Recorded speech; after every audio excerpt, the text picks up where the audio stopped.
अगर आप भी चाहते हैं नए वीडियो एवं नए ऑडियो देखने एवं सुनने के लिए तो हमारे गोल्ड स्टूडियो चैनल को सब्सक्राइब जरूर करें एवं बेल आइकन दबाना ना भूलें।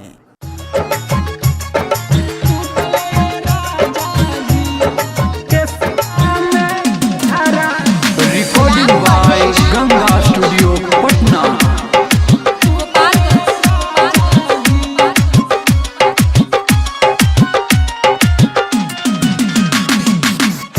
एहो नाना दो के भैया कर जल्दी कवनो पैया।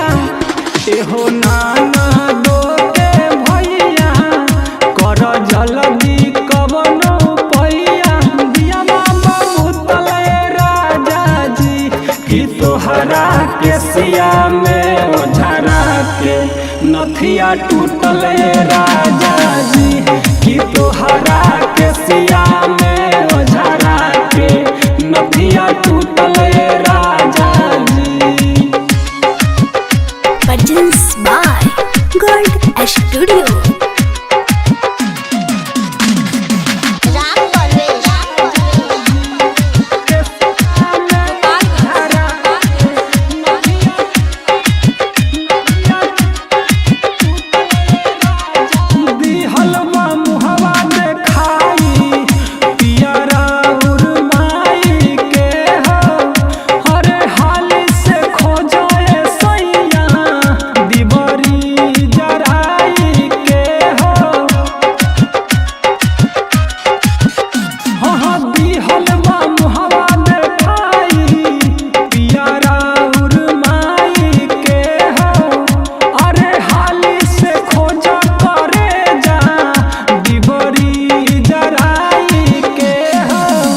धक धक करे जियारावा गाड़ी दी है लागे बड़ी डरावा।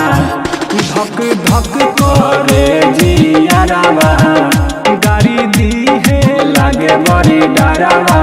तू बारो सुतले राजा जी कि तोहरा के सिया में ओझरा के नथिया टूटले राजा जी कि तोहरा के सिया में ओझरा के नथिया टूटले सैया जी।